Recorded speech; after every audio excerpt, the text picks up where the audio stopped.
is extremely loving, blissful. Understand? I am describing him as he is now.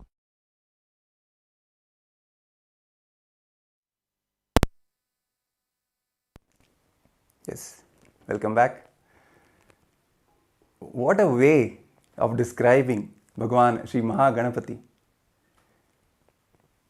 Listening to the revelations directly from the Supreme Pontiff of Hinduism, who is the very living manifestation of Paramashivam, who is the very embodiment of Maha Ganapathi himself. The very space of Maha Ganapathi simply becomes our reality. When the Supreme Pontiff of Hinduism describes in the most jovial way how in complete completion and joy and bliss Bhagavan Ganesha is, even mischievous and naughty, starts manifesting on our face, and our whole space just shifts. And as we are getting ready to receive the Supreme Pontiff of Hinduism in the live Darshan today, on the special occasion of Ganesha Chathurthi, it's also important to mention that Kailasas from all over the world, all the global temples, the spiritual embassies of Kailasa are celebrating Ganesh Chathurthi. In fact, this whole Ganesha Chathurthi Brahmotsavam, it has been such a joyful celebration with so many auspicious rituals, celebrations, homas, abhishekams that were offered all over the world in various temples. For example, even yesterday in Kailasa in Ohio, very major 2 homas were held on this special occasion of Ganesh Chathurthi. One Ayudha Modaka Ganapati Moolamantra Homa and Ashtotra Shatakamalena Mahalakshmi Homa. These 2 grand homas were celebrated with great joy in Kailasa in Ohio. And at the same time in Kailasa in Los Angeles, a grand Maha Abhishekam was also offered to Bhagavan Maha Ganapathi. Devotees from all across the whole area surrounding these kshetras, powerful spiritual centers that these temples are, which are personally installed and energized by the Supreme Pontiff of Hinduism. The devotees flocked in and took part in these rituals, these celebrations, making deities of Ganesha with their own hands and offering food to the deity. In fact, even in Kailasa in Los Angeles, Ganapati even received the offerings of the devotees in a grand power manifestation session where the devotees offered milk to Ganapati and he actually drank that milk. That is what the Supreme Pontiff of Hinduism is saying again and again, even in the clips that we have just seen. Ganapati is real, Ganesha is real. It's not just an idea, it's not just a representation, philosophical representation. He is a living being. Always joyful, always blissful, ready to bless us with the best gifts. Deities of Ganesha. So one day what happened is one of his neighbors, one of the neighbor grandmothers, she made a statement that, why are you wasting time with the clay deities? Just buy from the market and worship. So immediately the young Supreme Pontiff of Hinduism rushes to Arunagiri Yogeshwara, Paramashivam himself, who happened in the life of the Supreme Pontiff of Hinduism as his own guru. So he rushes to him and explains what happened, what the lady had said. And Arunagiri Yogeshwara makes this one statement. He says that life is not just all about money. It is your ability to do, the possibility of you to visualize and hold that visualization and then manifest into reality. That is what is the real value. If we just buy the Ganesha deity and just offer puja for that, let's say half an hour, we will get the benefit of that half an hour being in remembrance of Ganapati. But when we actually make the deity with our own hands, let's say we take a day, 2, 3 days, holding Ganapati's form, his space, his memory in our inner space, in our very brain, carrying that visualization and buying a deity from the market and worshipping. So as a remembrance of the same act, all the devotees who are taking part in this whole grand celebration of Ganesha Chathurthi from all over the world, all the Kailasas from all over the world, they are taking part in this celebration by making their own Ganesha deities and then making the offerings to that deity. So that ultimately it is the inner space where Ganapati has to manifest, and from that inner space the outer manifestation will begin.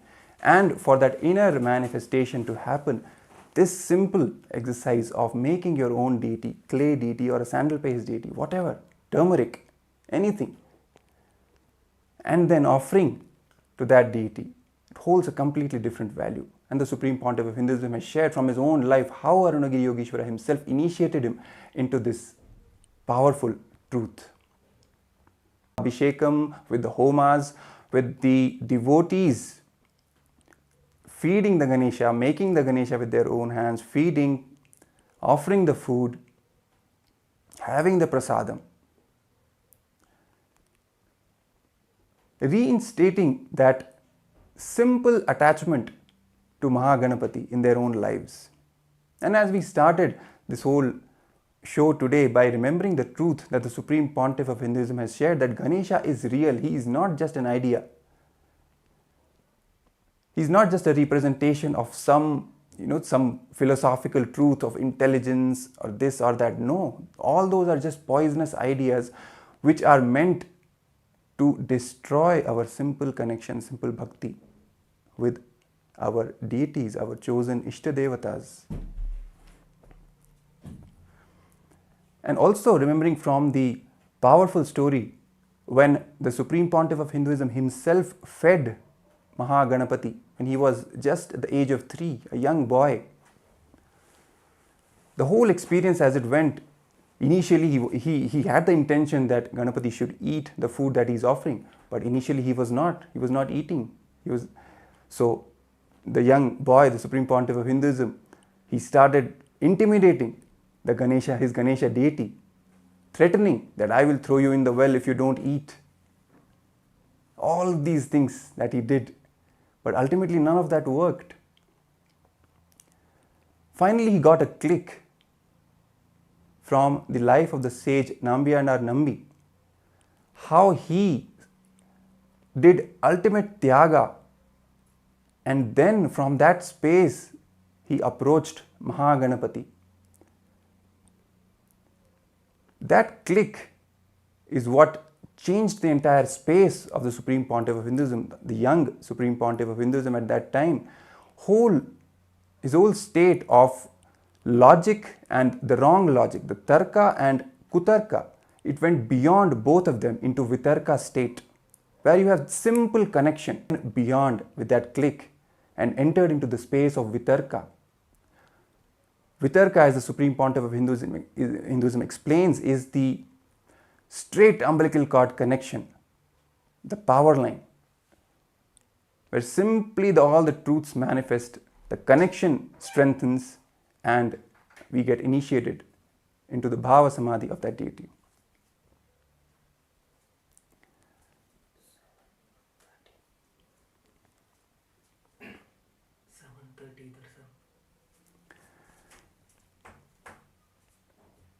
So as we are getting ready, it will happen at 7:30 Eastern Time, that is 5 a.m. Indian Standard Time. So let's get ready to receive the Supreme Pontiff of Hinduism. Let's have that space of spontaneous completion, of simple devotion and vitarka, as we were just talking about. The Supreme Pontiff of Hinduism also shared in one of his discourses, one of his presidential addresses, that the young Hindu youth, the worst thing that has happened to them, away that simple connection, that simple love, devotion connection, which goes beyond whatever we know as logic or wrong logic, that vitarka. Simply understanding that they are real. Let's just talk to them, let's just connect with them.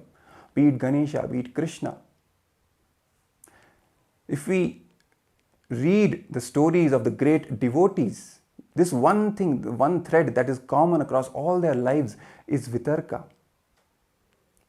All the Nayanmars, their stories, how they connected with Paramashiva, how Meera connected with Krishna, all the devotees. This Vitarka is the common factor and the most powerful factor. And it is only because of this Vitarka that the Supreme Pontiff of Hinduism at such a tender age simply manifested, offering his food to Ganesha, and Ganesha simply came and ate. It was a simple belief. Simple, not even belief, it just knows. He just knows. He will come and eat. That's all.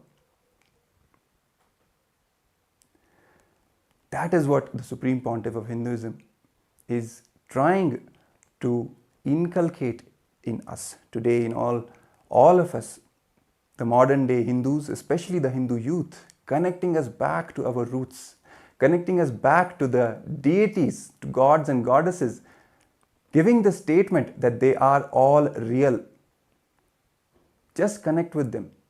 They will respond to you. It is He who gives us the confidence that they will respond. And based on that confidence itself, we see devotees all across the globe manifesting left and right. For example, this power of feeding milk to Ganesha. That's how this happened yesterday. Simple Vitarka. The Vitarka that was initiated by the Supreme Pontiff of Hinduism in all the devotees, in all the disciples. With that Vitarka, simply connecting with Ganesha, with Maha Ganapathi, and he comes and receives the offerings that we are making. Let's also watch another small clip of the Supreme Pontiff of Hinduism talking about Bhagavan Sri Maha Ganapathi, sharing some more truths.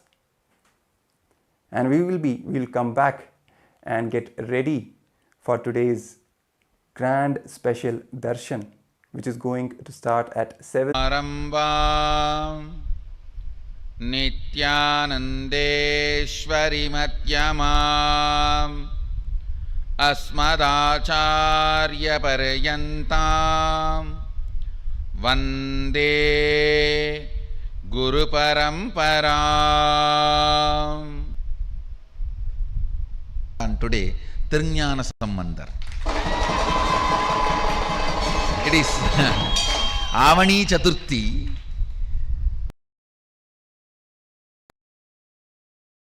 Also appeared the auspicious day of Ganesha's appearance. I welcome everyone who is sitting with us through Nithyananda TV, Facebook Live, YouTube Live, two-way video conferencing, everyone. Long list, so I welcome all of you with my love and blessings. First, let us receive Parabrahma Swarupi, Sadashiva Swarupi, Maha Ganapathi's blessings on his appearance day. He is gracing in Sarvalankara and 108 Naivedya.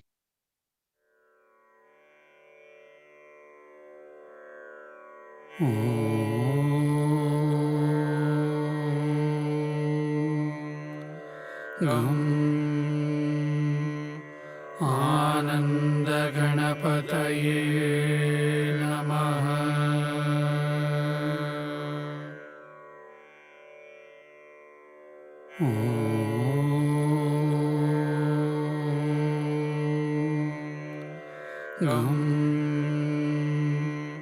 Ananda Ganapataye Namaha.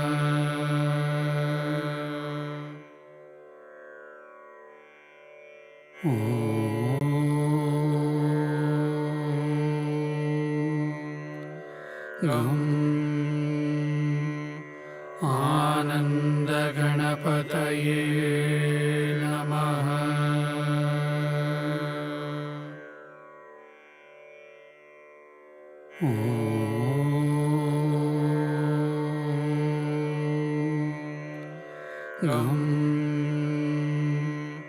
Ananda Ganapataye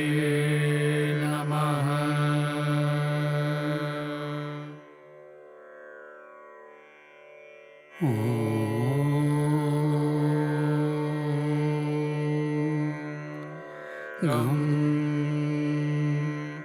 आनन्दगण in the Bangalore Adinam. So I welcome everyone to join physically or virtually. Listen, spontaneous completion celebration. Just see him, you will be joyful. He's embodiment of joy with a big belly and nicely sitting and nicely enjoying food. You can see this very form very clearly shows he's a worry-free guy and no worries, no sufferings, no pain, nothing. Very happy about himself, very happy about the universe, very happy about his happening, everything. I tell you,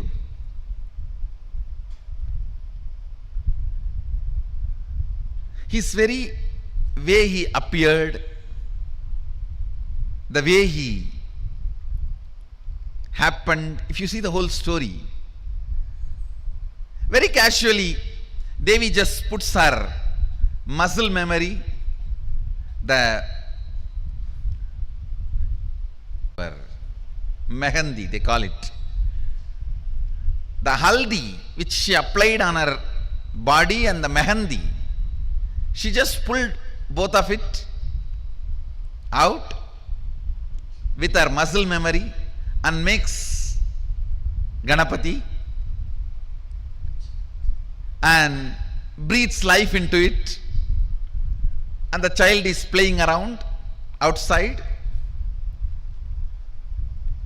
She says, I'm going for a bath, just be here. Then Sadashiva walks in. Some of the stupid interpretations say Sadashiva did not recognize his own son. How can it be? Who recognized the whole universe?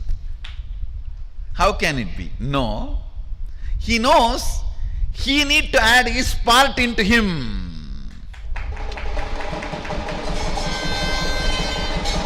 He has to make him complete. He need to add Sadashiva component into him. You are so happy. He just need to add his component. So he playfully picks a fight with him. Hey, who are you? That fellow says, hey, who are you? You are coming to my house. You are asking me, who are you? I am the son of the owner of this house. Who are you? He says, in that playful fight, he removes the ignorance of Adi Ganapati. Understand? He removes the ignorance of Adi Ganapati. Because he gave the life. But Sadashiva has to add the bioenergy. So he just removed the ego. So he fixes and adds his bioenergy. And once the baby is complete, Shiva himself breathes life into it. See, somebody who can breathe life into the person, he will not recognize who he is. So you need to know the whole significance of the story, the whole truth behind the story. Then Ganesha becomes complete. Ganesha becomes a spontaneous completion celebration. Actually, it was early morning, just before Brahma Muhurta. Devi makes Ganesha, and before sunrise, Sadashiva fits the new body, new head, and by sunrise is complete and appears as Maha Ganapathi, and is a spontaneous completion, symbol of spontaneous completion celebration. then whole Kailasa celebrates the arrival of the first son of Sadashiva and Adi Shakti.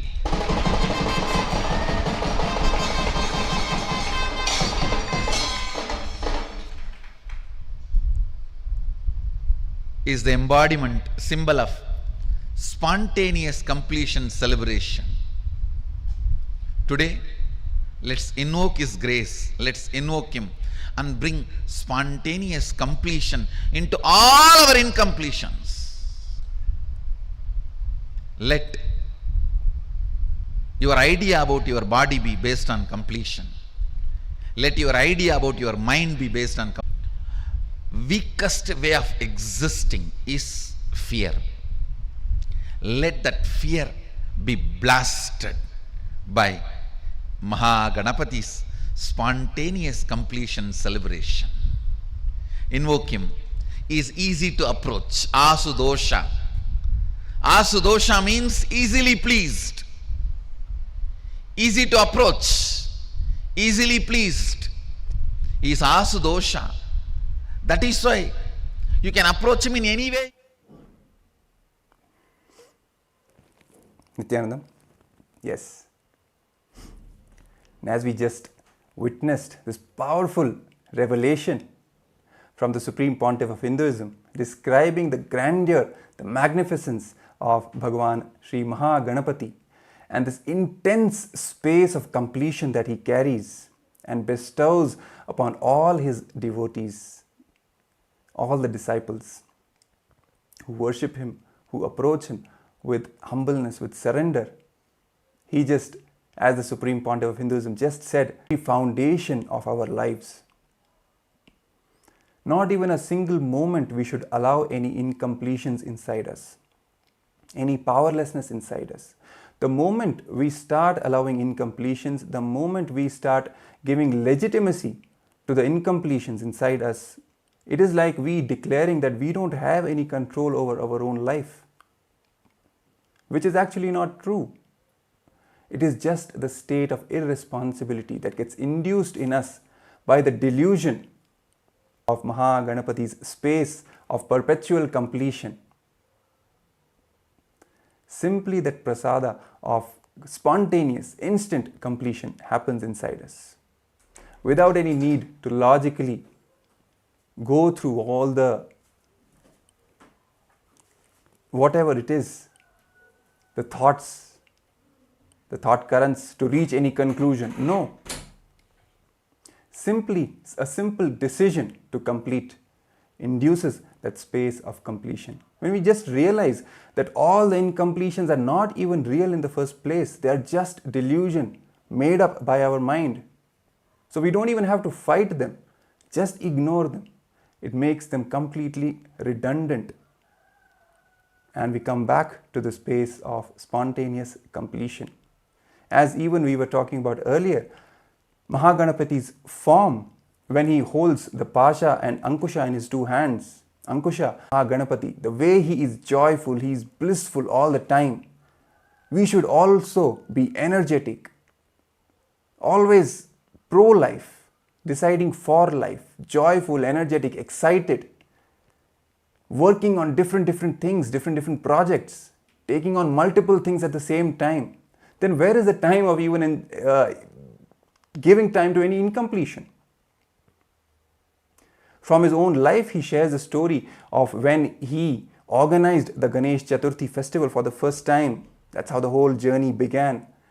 Along with his friends, he was the accountant as well. All the different dimensions of life he touched, he completely involved in. Without having any ideas that this is what I am good at, this is what I am not good at. All these ideas are just completely bogus, as the Supreme Pontiff of Hinduism says again and again. And even in Kailasa's Nithyananda Gurukul, this is one practice which forms the very foundation of the life of the kids, of the Gurukul kids. They're encouraged to involve in various activities without any idea of this is their thing or this is not their thing, this is what I am good at, this is what I am not good at. No, that is not even a part of the vocabulary in Kailasa's Nithyananda Gurukul. all the 64 arts, all the kids have to take part in. It's simple sheer involvement in life and manifesting fulfillment in all dimensions, be it creative field, be it logical field, mathematics, academics, sports, anything.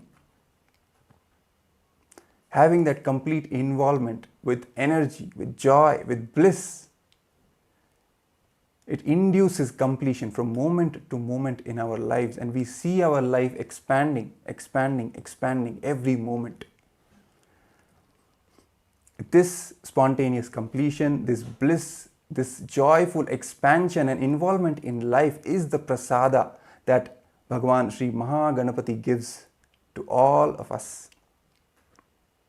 From his own inner space, he bestows upon all his devotees this prasada of instant, spontaneous completion, of joy, of energy, of vitality, of simply enjoying life to the fullest. And that's exactly what the Supreme Pontiff of Hinduism initiates us into when he expresses as the very manifestation of completion itself and makes completion happens in all of us, stressing upon this point how important completion is, how powerful completion is. Not even a single moment of incompletion is worthy of being entertained in our inner space, because it simply doesn't belong there. It is not even real. This power of completion is what Bhagavan Sri Maha Ganapathi is the embodiment of. It's the power of completion, power of consciousness. When we feed food to Maha Ganapathi and we have the power over entire Prakriti, entire matter. This power of consciousness over matter, which the Supreme Pontiff of Hinduism initiates all his disciples and devotees into. This is what is the fruit of Maha Ganapathi, directly becoming a part of our inner space. As a fruit, as the very, all these four things which he holds in his four hands are also a representation of the four tattvas of integrity, authenticity, responsibility and enriching. The pasha, the rope that he holds, signifies the power of integrity, of staying true to our words, whatever words we give to ourselves and to others, fulfilling them. The noose, that is the ankusha, which he holds in the upper left hand, which symbolizes the power of unclutching, also symbolizes the power of authenticity. The broken tusk which he holds in the lower right hand is the power of tyaga, and at the same time the power of responsibility. And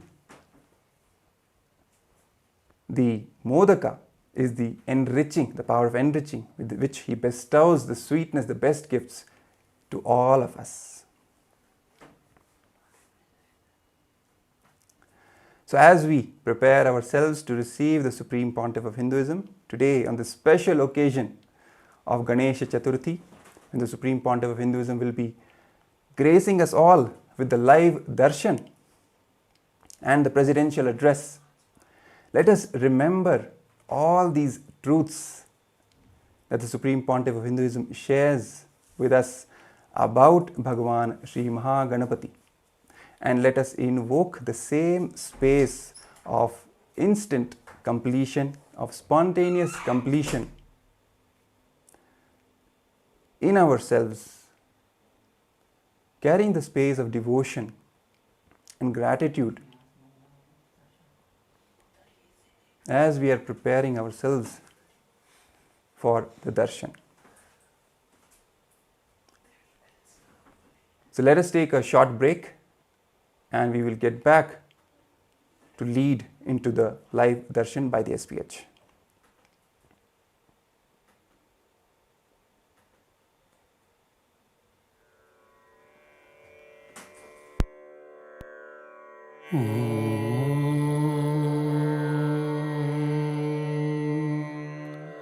गं आनन्दगणपतये नमः।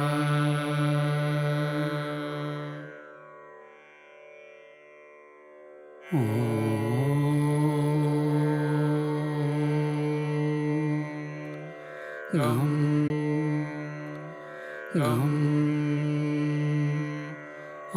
आनन्दगणपतये नमः।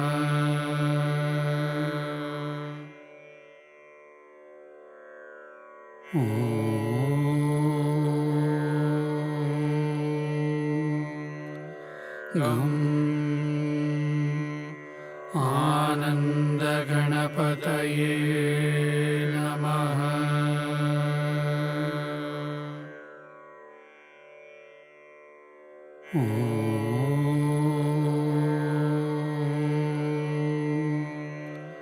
गं आनन्दगणपतये नमः।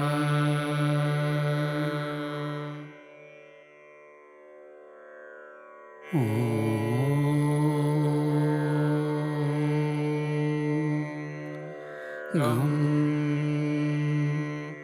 आनन्दगणपतये नमः।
with your eyes closed is meditation. Connecting with the divine with your eyes open is darshan. Come, let us all now move from meditation to darshan. Slowly, very slowly, please open your eyes.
गजाननं गणेशचरणं परमपावनं नित्यानन्दं गजाननं नित्यस्मरणं परमपावनं नित्यानन्दं गजाननं नित्यानन्दं गजाननं भवभयहरणं परमपावनं नित्यानन्दं गजाननं भवभयहरणं परमपावनं नित्यानन्दं गजाननं गणेशचरणं परमपावनं नित्यानन्दं गजाननं गणेशचरणं परमपावनं नित्यानन्दं गजाननं नित्यस्मरणं परमपावनं नित्यानन्दं गजाननं नित्यस्मरणं परमपावनं नित्यानन्दं गजाननं नित्यानन्दं गजाननम्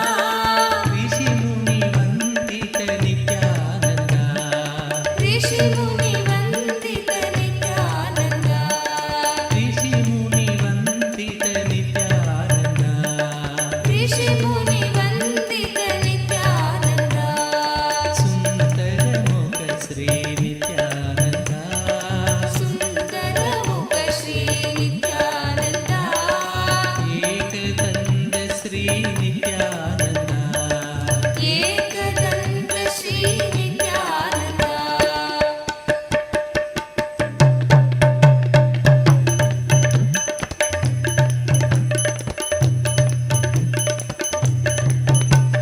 సుందరముఖ Shri Nityananda సుందరముఖ Shri Nityananda Ekadanta Shri Nityananda Ekadanta Shri Nityananda ప్రథమ నమామి నిత్యానంద ప్రథమనమానంద ఋషి ముని వందిత నిత్యానంద ఋషిముని వందిత నిత్యానంద నిత్యానంద హరి నిత్యానంద నిత్యానంద హరి నిత్యానంద నిత్యానంద హరి నిత్యానంద నిత్యానంద హరి నిత్యానంద నిత్యానంద హరి నిత్యానంద నిత్యానంద హరి నిత్యానంద సుందరముఖ శ్రీ నిత్యానంద సుందరముఖ శ్రీ నిత్యానంద ఏకదంత శ్రీ నిత్యానంద ఏకదంత శ్రీ నిత్యానంద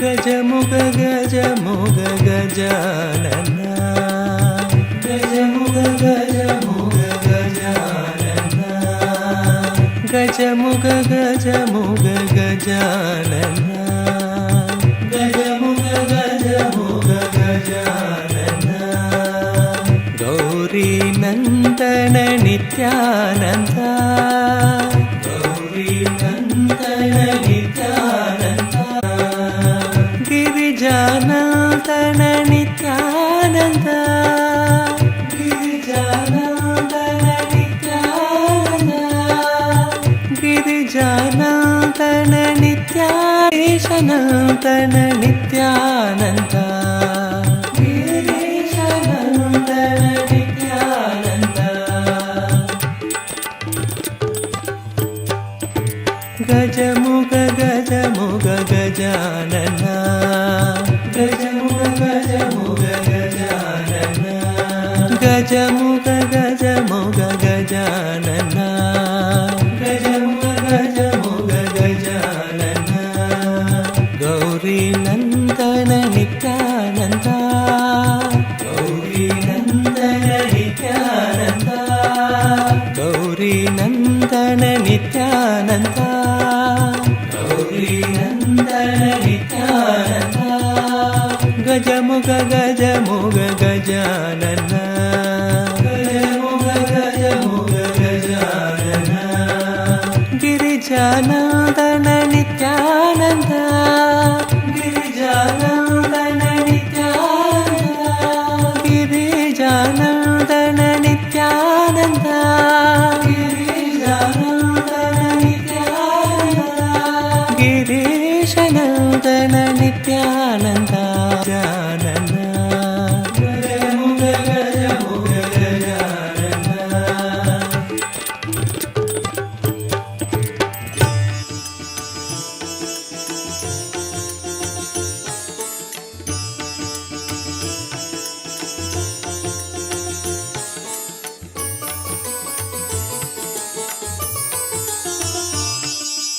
నిత్యానంద హే నిత్యానంద నిత్యానంద హే నిత్యానంద నిత్యానంద హే నిత్యానంద నిత్యానంద హే Nityananda Gauri గణయ Gajanana Gauri గణయ Gajanana Gauri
गजाननं नित्यस्मरणं परमपावनं नित्यानन्दं गजाननं नित्यस्मरणं परमपावनं नित्यानन्दं गजाननं गणेशचरणं परमपावनं नित्यानन्दं गजाननं गणेशचरणं परमपावनं नित्यानन्दं गजाननं नित्यस्मरणं परमपावनं नित्यानन्दं गजाननं नित्यस्मरणं परमपावनं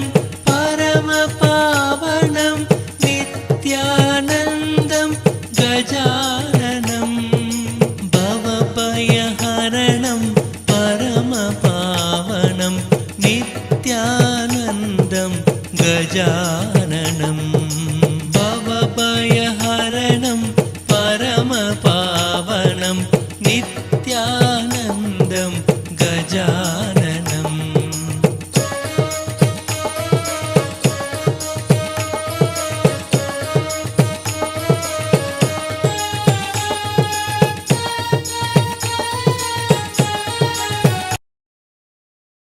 himself. And today, all of us are being blessed with this most auspicious darshan. And also on this occasion of Ganesha Chathurthi, where the Ganesha Chathurthi Tithi has officially started and began, we're having the darshan of the Nija avatar of Paramashivam manifesting, gracing all of us.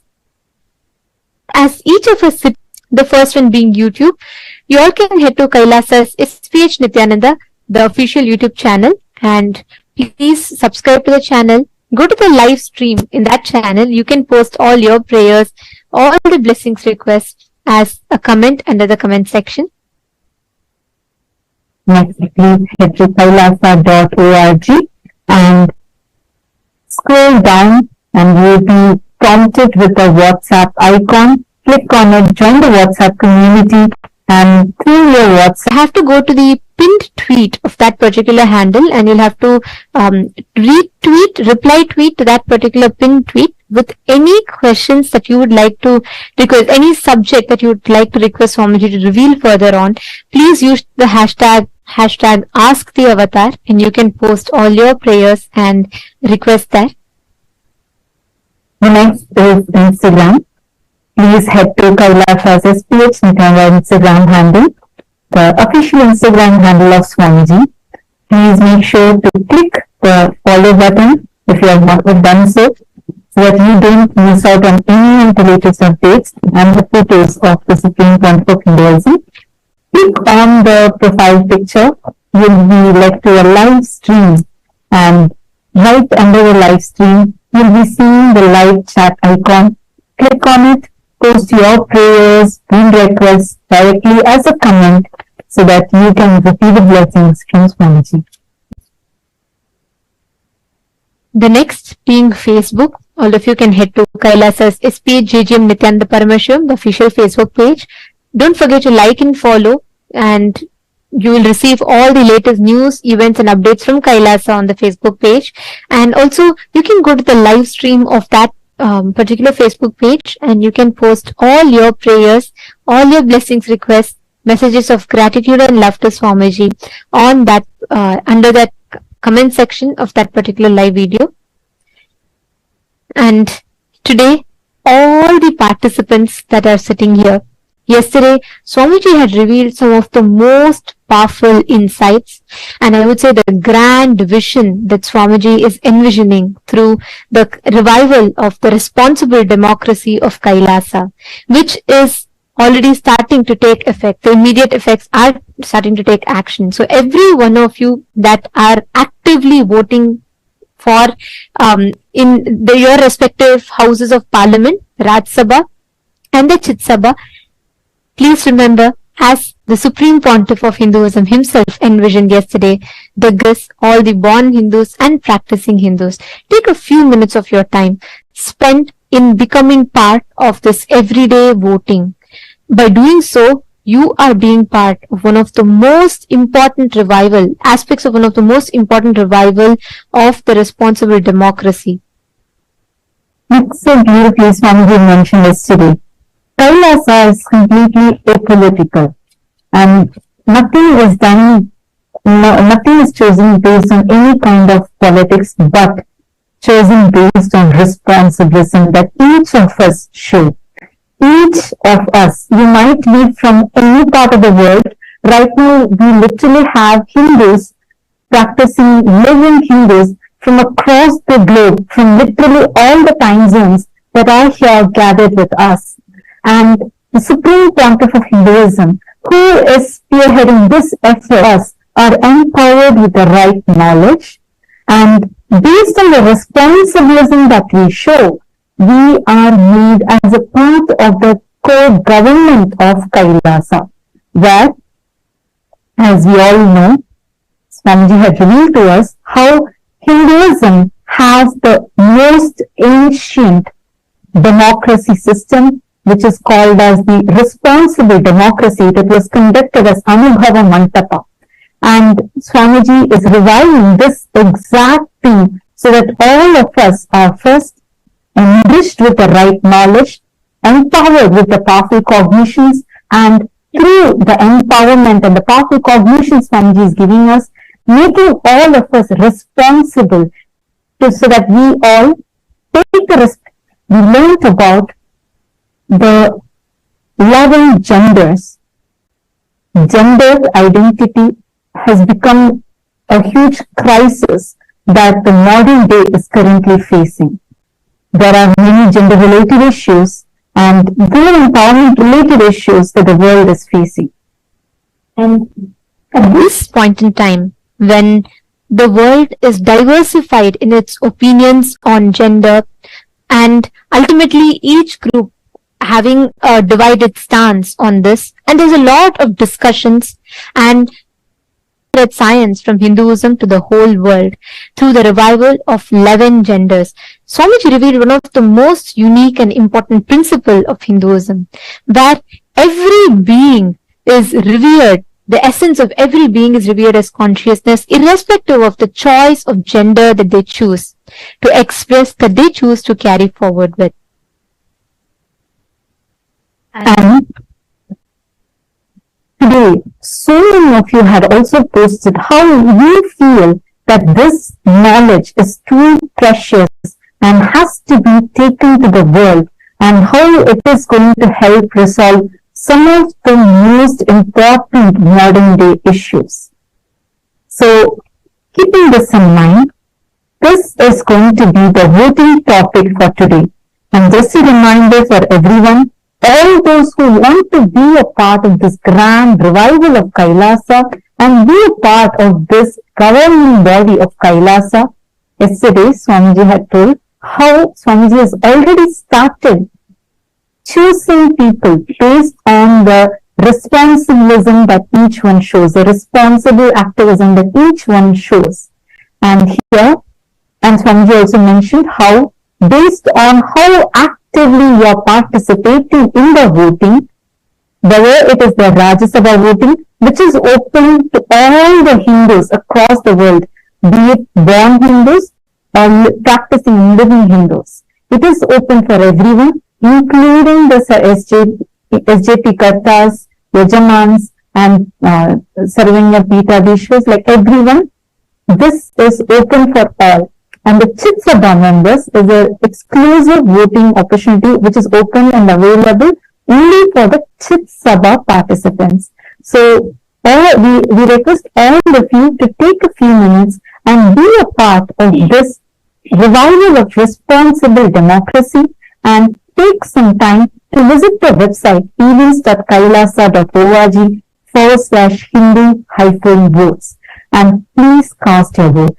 The question is, how important is it to promote awareness within the society regarding the existence of 11 genders and initiating dialogues by the Supreme Pontiff of Hinduism, which is so unique for the modern day civilization. How important do you feel it is for this to reach to the world?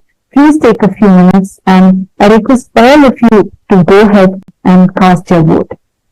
The options are: indeed, I firmly believe that spreading awareness on this subject is of utmost importance.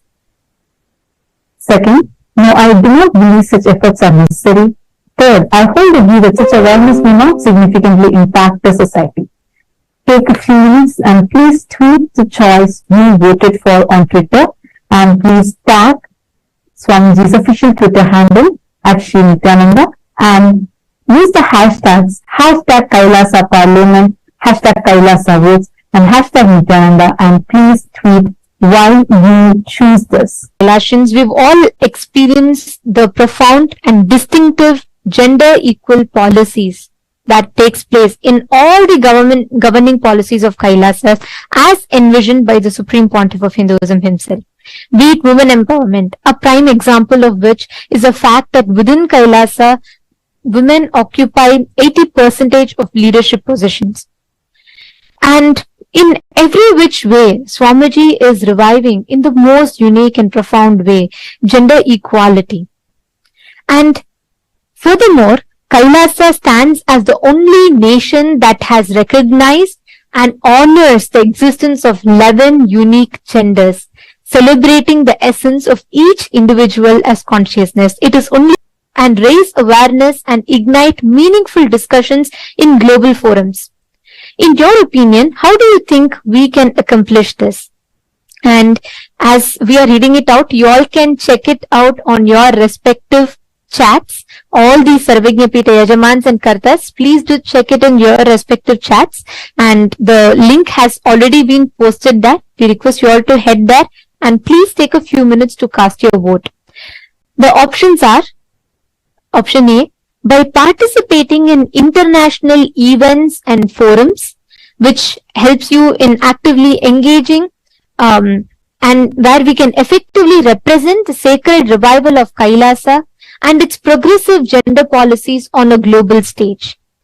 Option B is spreading awareness on social media, which is utilizing the power of social media. We can easily disseminate the information and promote awareness about our inclusive policies, reaching a broader audience.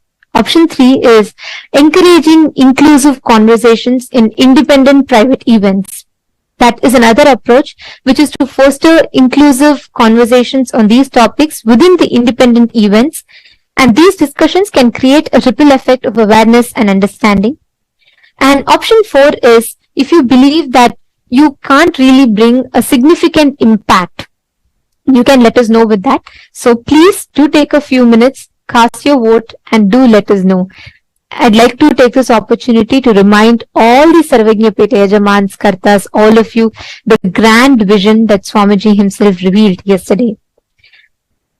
Each of you, by taking a few minutes and casting your vote, please understand you are securing your future in one of the most inclusive, progressive governments, which is Kailasa, the Hindu nation. And each of us are becoming an active part of this revival of responsible democracy. So we encourage all the Sarvajñapita Yajamans, Kartas, all of you to take out a few minutes and please cast your vote. All the viewers, participants, every one of you to post your prayers, messages of gratitude to Swamiji on all of the social media platforms that we mentioned, and you can get Gajamuga Gajamuga Gajanana Gajamuga Gajamuga Gajanana Gajamuga Gajamuga Gajanana Gajamuga Gajamuga Gajanana Gauri Nandana Nithyananda Gauri Nandana Nithyananda Gauri Nandana Nithyananda Gauri Nandana Nithyananda గజముగ గజముగ Gajanana గజముగ గజముగ Gajanana గిరిజానందన Nityananda గిరిజానందన Nityananda గిరిజానందన Nityananda గిరీశనందన Nityananda గిరీశనందన Nityananda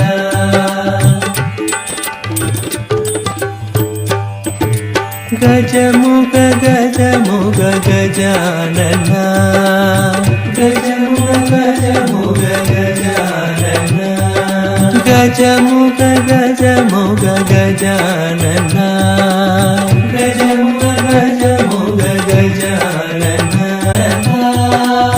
గజముగ గజముగ Gajanana గజముగ గజముగ Gajanana గిరిజానందన Nityananda గిరిజానందన Nityananda గిరిజానందన Nityananda. Kailasa welcomes you to the grand celebrations of Ganesha Chathurthi.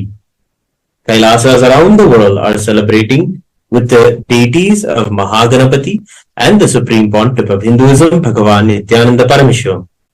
On this auspicious day, in the divine presence of our beloved Swamiji, let us now offer our devotion and worship at the divine lotus feet of Maha Ganapathi and the Supreme Pontiff of Hinduism.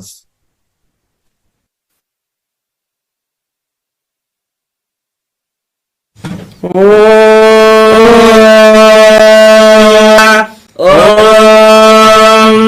दशाङ्गं गुग्गुलोपेतं सुगन्धं च सुमनोहरम् आघ्रेय सर्वदेवानां धूपोऽयं प्रतिगृह्यताम्. श्री महागणपतये नमः. श्री सर्वदेवदेवी स्वरूपाय भगवते श्री नित्यानंद परमशिवाय नमः. धूपमाघ्रापयामि. अथ दीपः. ॐ साज्यं त्रिवर्ति संयुक्तं बन्धिना योजितं मया ग्रहाणमङ्गलं दीपं त्रैलोक्यतिमिरापहम्. श्री आनंद गणपतये नमः. श्री सर्वदेवदेवी स्वरूपाय भगवते श्री नित्यानंद परमशिवाय नमः. दीपं सन्दर्शयामि. देवी स्वरूपाय भगवते श्री नित्यानंद परमशिवाय नमः. अमृतं महानैवेद्यं निवेदयामि. निवेदनानन्तरम् आचमनं समर्पयामि. नीराजनम्. ॐ एकदन्ताय विद्महे वक्रतुण्डाय धीमहि तन्नो दन्तिः प्रचोदयात्. ॐ एकदन्ताय विद्महे वक्रतुण्डाय धीमहि तन्नो दन्तिः प्रचोदयात्. ॐ एकदन्ताय विद्महे वक्रतुण्डाय धीमहि तन्नो दन्तिः प्रचोदयात्. ॐ तन्नो हंस प्रचोदयात्. श्री महागणपतये नमः. श्री सर्वदेवदेवी स्वरूपाय भगवते श्री नित्यानंद परमशिवाय नमः. कर्पूर नीराजनं सन्दर्शयामि. रक्षां धारयामि.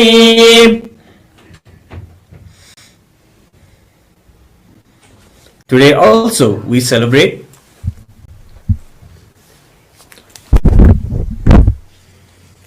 Today is the first day celebrations of the Sakatla Venkateshwara Brahmotsavam, where we celebrate the very first day of the Salakatla Venkateshwara Brahmotsavam.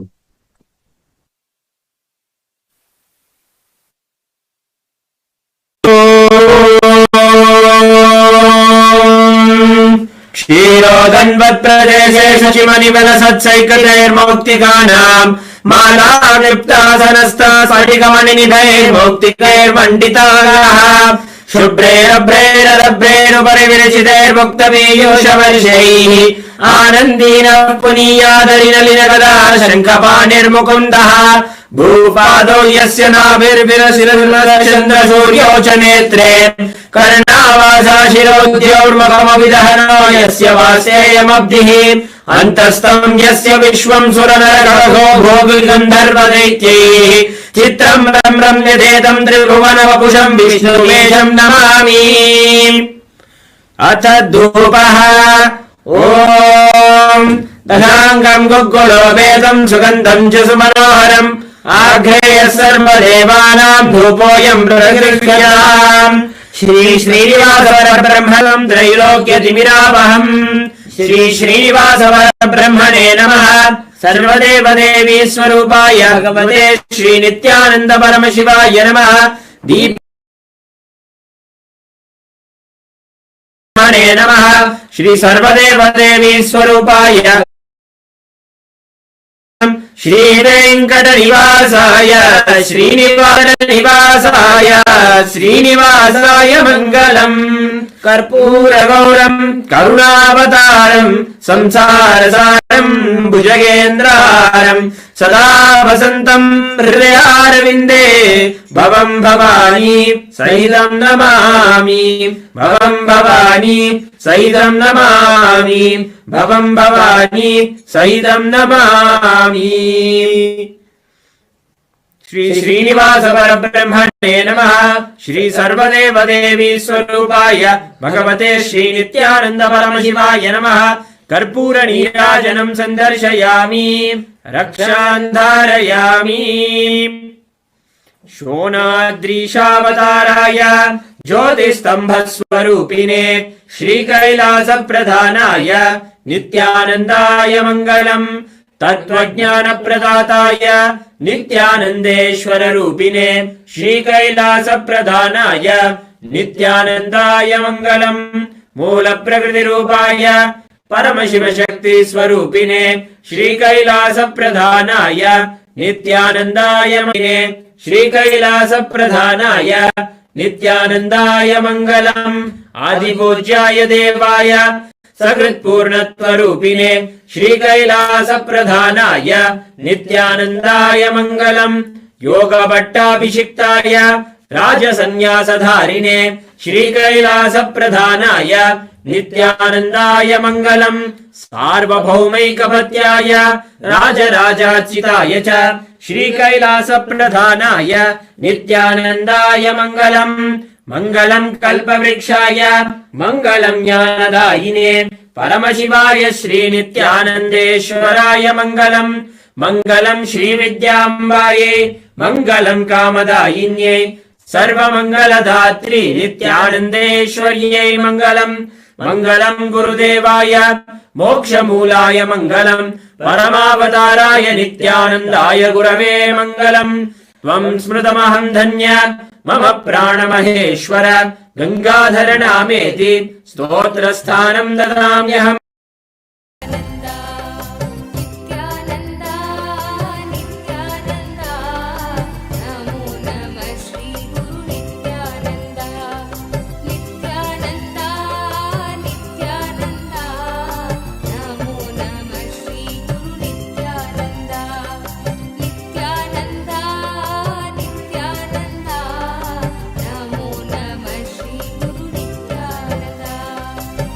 Nityananda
शरणं परमहंस नित्यानन्द सद्गुरु शरणं परमहंस नित्यानन्द सद्गुरु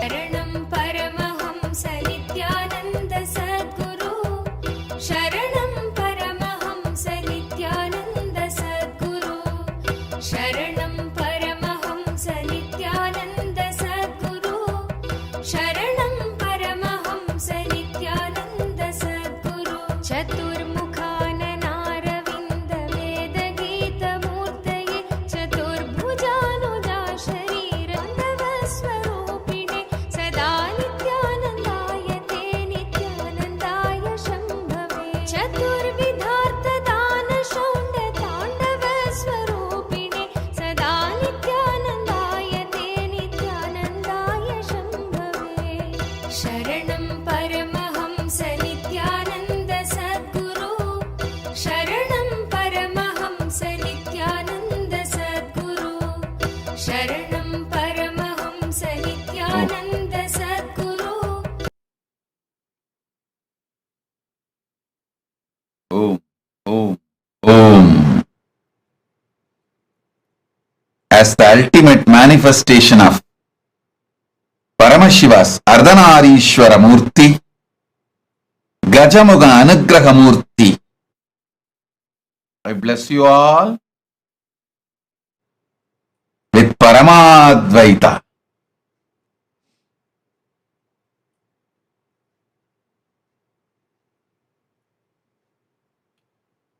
Blessings, Ganapati, Maha Ganapathis. Blessings, Maha Ganapathi's grace be on all of you. Maha Ganapathi showers his grace on all of you.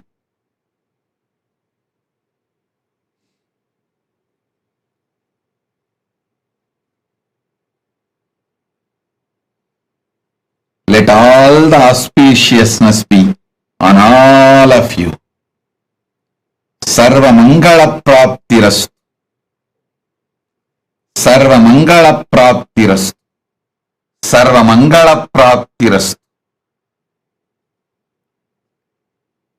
Ganapati, bless all of you and remove all obstacles. Let you all achieve success in everything. All obstacles be removed by the grace of Ganapati. Sarva Mangala Praptirastu, Sarva Mangala Praptirastu, Sarva Mangala Praptirastu.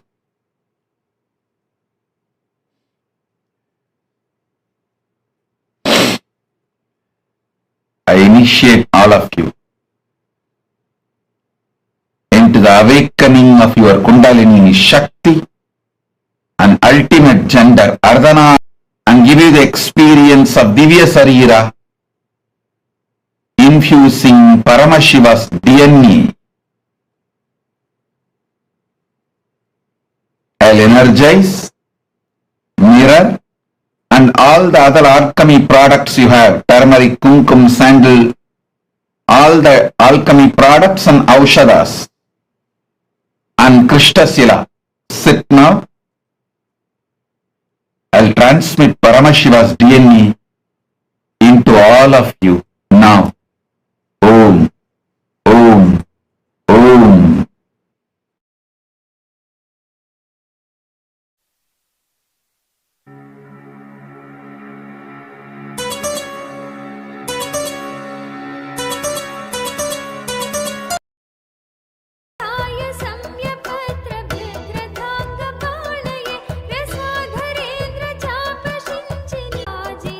सदा नित्यानन्दाय ते नित्यानन्दाय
देवदेवोत्तम दीनसंरक्षक देवादिदेवा नित्यानन्दा देवादिदेवा नित्यानन्दा देवादिदेवा नित्यानन्दा देवादिदेवा नित्यानन्दमया श्री नित्यानन्दा कृपामया पतितोद्धारा पापविदूरा पतितोद्धारा पापविदूरा पतितोद्धारा पापविदूरा पतितोद्धारा पापविदूरा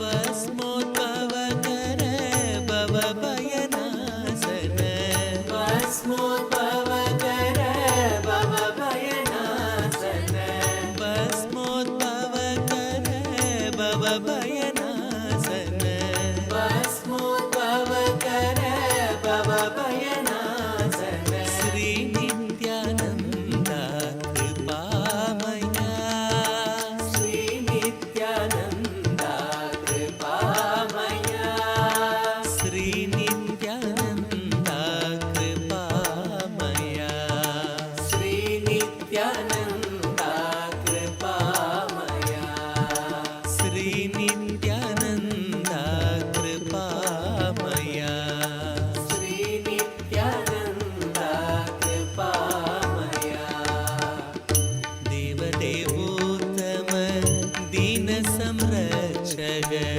देवदेवोत्तम दीनसंरक्षक देवदेव दीनसंरक्षक देवादिदेवा नित्यानन्दा देवादिदेवा नित्यानन्दा देवादिदेवा नित्यानन्दा देवादिदेवा नित्यानन्दा श्री नित्यानन्दा कृपामया श्री नित्यानन्दा कृपामया श्री नित्यानन्दा कृपामया श्री नित्यानन्दा कृपामया पतितोद्धारा पापविदूरा पतितोद्धारा पापविदूरा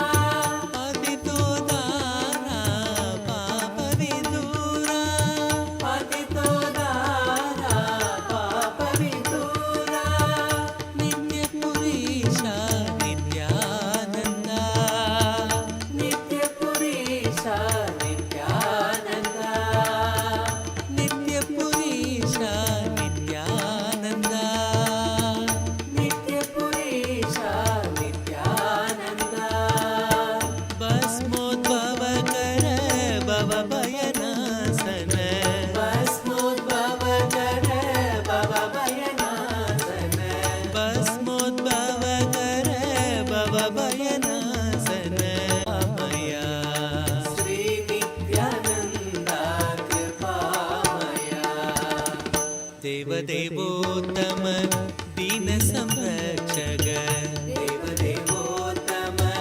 दीनसंरक्षक देवादिदेवा नित्यानन्दा देवादिदेवा नित्यानन्दा श्री नित्यानन्दा कृपामया श्री नित्यानन्दा कृपामया पतितोद्धारा पापविदूरा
देवादिदेवा नित्यानन्दा देवादिदेवा नित्यानन्दा नित्यपुरीशा नित्यानन्दा नित्यपुरीशा नित्यानन्दा भस्मोद्भवकर भवभयनाशन भस्मोद्भवकर भवभयनाशन श्री नित्यानन्दा कृपामया श्री नित्यानन्दा कृपामया श्री नित्यानन्दा कृपामया श्री नित्यानन्दा कृपामया श्री नित्यानन्दा कृपामया श्री नित्यानन्दा कृपामया नित्यानन्दा हरे नित्यानन्दा नित्यानन्दा हरे नित्यानन्दा नित्यानन्दा हरे नित्यानन्दा नित्यानन्दा हरे नित्यानन्दा नित्यानन्दा हरे नित्यानन्दा नित्यानन्दा हरे नित्यानन्दा नित्यानन्दा हरे नित्यानन्दा नित्यानन्दा हरे नित्यानन्दा नित्यानन्दा हरे नित्यानन्दा नित्यानन्दा हरे नित्यानन्दा नित्यानन्दा हरे Nityananda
Jin Yang, I accepted your Tulabara Seva. Blessings for you. I accepted your gratitude and I accepted your Pada Puja. My blessings for your whole family. I shower you with oneness. I give you all the 6 boons you want. I shower your husband with wealth and EB5 investments will be returned. I'll take care. Don't worry. Yin Yang, I shower the 7 boons you want. You will have a completion and enlightenment. You will have wealth and abundance. You will become Sarvanyapitakarta. And I'll make Kailasa in Taiwan happen. My blessings for your husband Chen Jian Sheng. And you will be very powerful enricher for Kailasa in Taiwan. Blessings. Asutosh Sharma. Asutosh Sharma, I accepted the Navanida Tulabaram you offered during Krishna Janmashtami. I'll fill you with auspiciousness. I'll shower you with wealth.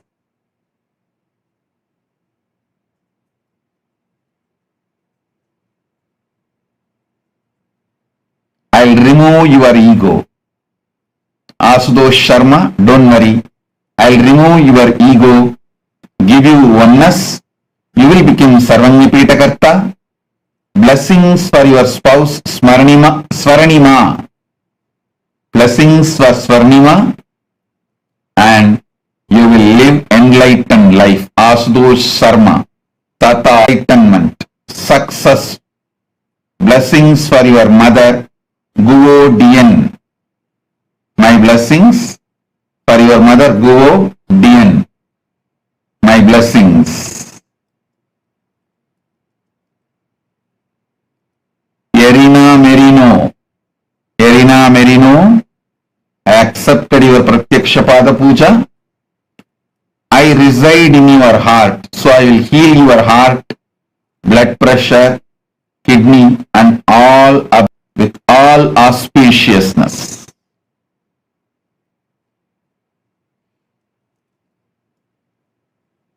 All those who offered today Pratyaksha Pada Puja and Tulabara Seva, Rajita Tulabara Seva, I accepted.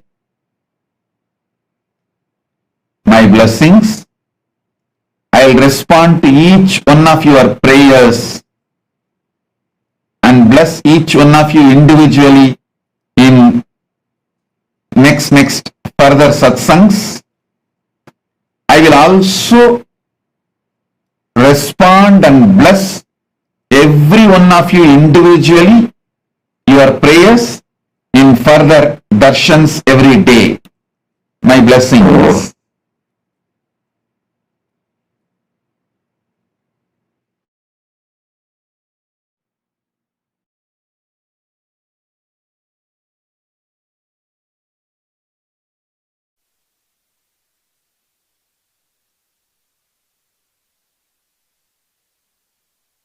ஏலமலர் குழலாள் ஒரு பாகம் அமர்ந்தருளி கோலமலர் பொழில் சூழ் கொடிமாட கருடகமன சிறி நித்யபுரி விட்டலாம் கருடகமன சிறி நித்யபுரி விட்டலா நித்யாயன பாரதே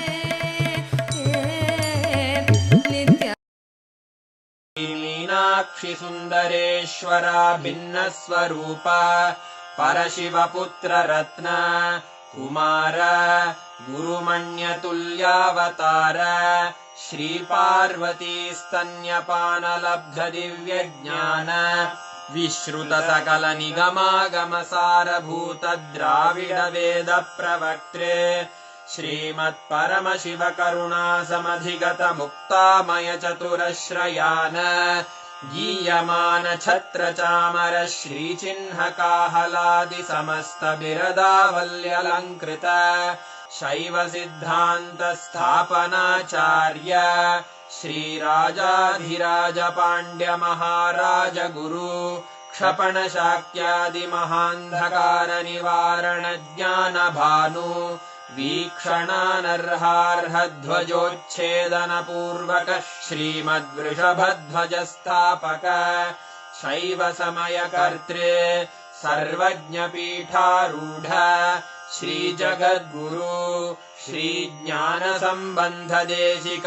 स्वामी वागीश सुंदर माणिक्य वाचक स्वामिनाम् अवतारभूत श्रीज्ञान संबंध स्वामी पुनरुद्धृत श्यामला पीठ सर्वज्ञ पीठ त्रिनवत्युत्तरद्विशततम गुरु महासन्निधान अरुणगिरियोगी त्रिंशदुत्तरद्विशततम गुरु महासन्निधान नित्योत्सव नित्यमङ्गल नित्यकल्याण नित्यरजित कैलास परम्परागत आदि कैलास नित्यानंद पीठ रामचंद्र शूरसेन इत्यादि अनवच्छिन्न सार्वभौम चक्रवर्ती परम्परागत चतुष्षष्टि योगिनी मंडित चतुष्षष्टि संप्रदाय प्रवर्तक मनुधर्म शासन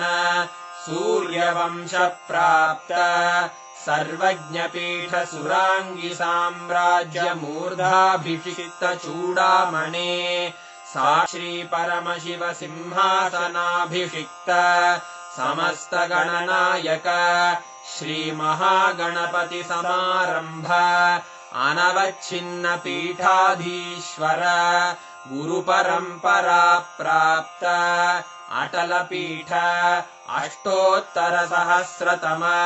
अष्टोत्तर सहस्र श्री अटल पीठाधीश्वर धर्म मुक्ति स्वर्गपुर स्वर्ण पीठ त्रयोविंश गुरु महासन्निधान कैलास परंपरागत आदिपीठ सर्वज्ञ पीठ जगद्गुरो श्री कैलास पुनमज्जगद्गुरु श्रील श्री भगवत् श्री नित्यानंद परमशिव श्री ज्ञान संबंध देशिक परमाचार्य स्वामिन् अत्रागत्य परिपाल्य च अस्मान् विज्ञान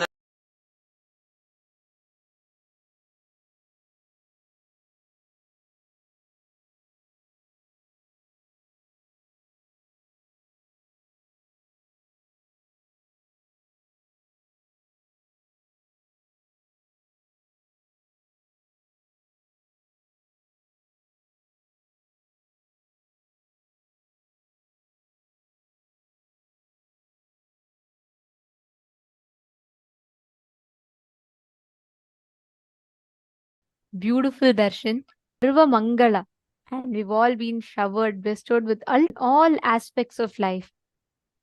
Today's darshan was one of the most important and most beautiful darshans. And if any of you have not yet voted, please take a few minutes. Please head to events.kailasa.org/Hindu-votes, and please remember to cast your vote. I request every one of you to take a few minutes and share with us, how did you enjoy the darshan today? How did each of you enjoy the darshan today? The most powerful, the most beautiful, I should say, whenever Maha Ganapathi happens, Swamiji tells he is the embodiment of that ultimate bliss, that ultimate manifestation of ultimate auspiciousness and bliss.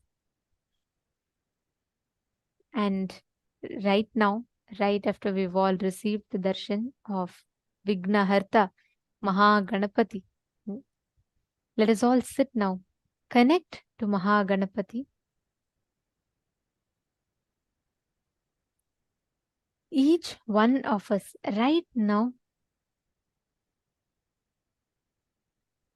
we all can have the experience of that ultimate oneness, boon and blessing from Swamiji himself directly. Just sit now. Connect intensely. Swamiji has initiated all of us to be able to manifest the powers using the alchemy products, right? Just right now, we all can manifest. Sit. Sit with your head, neck, and spine in a straight line. Connect to Swamiji. All of you who have received your alchemy products energized, as we all were guided in the morning, please apply the Aushada. Make sure you're applying the Jnananjana, Aushada, turmeric, whatever there is. Apply that on the mirror. Make sure you're applying that as 3 dots on your forehead and on the temples.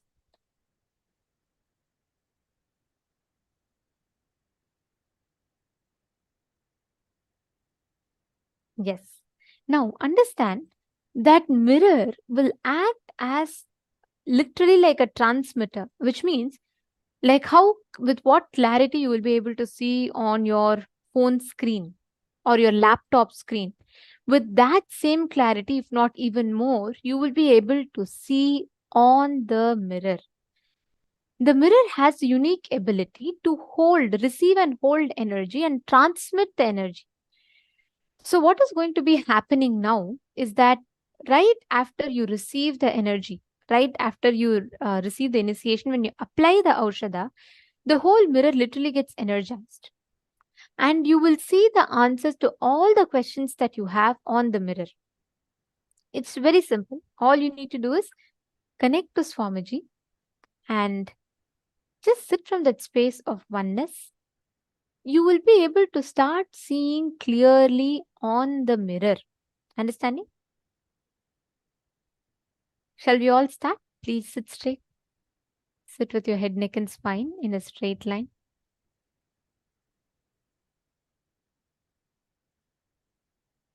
Now, intensely chant the Mahavakya.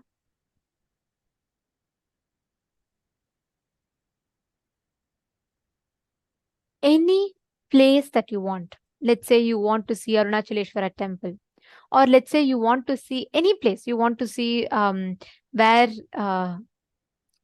the temple of Chidambaram is, or you want to see Kailasa, Los Angeles, you want to see Adi Kailash banyan tree.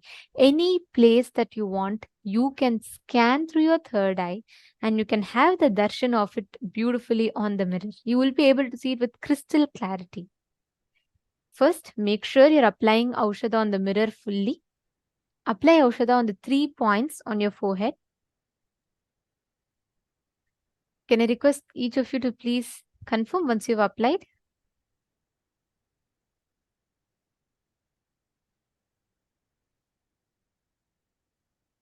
Malita Sege, you're asking how does it appear? Does it appear as actual words? It will appear as clear visuals itself. See, sometimes it starts as patterns and lines, but actually you will be able to see, like if I show you, like how you're seeing us on your screen right now, right?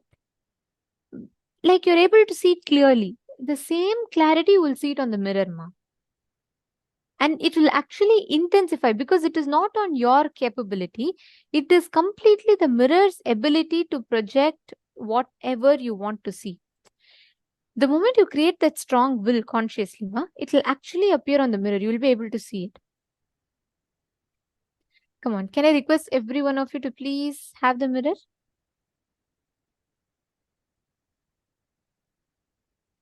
Now, consciously will for any place that you want to appear. It can be anything.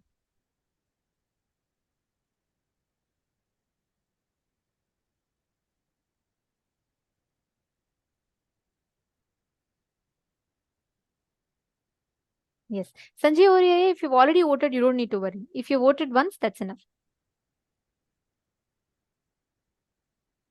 For today, like every day, once if you vote, that is enough. Every day we have a unique voting. So each day you have to vote for that day's voting. And if you have not been, let's say you missed yesterday's voting, so each voting is open for next 7 days. So you can go back and you can vote in whichever places you have not yet voted. Please go there and you can cast your vote.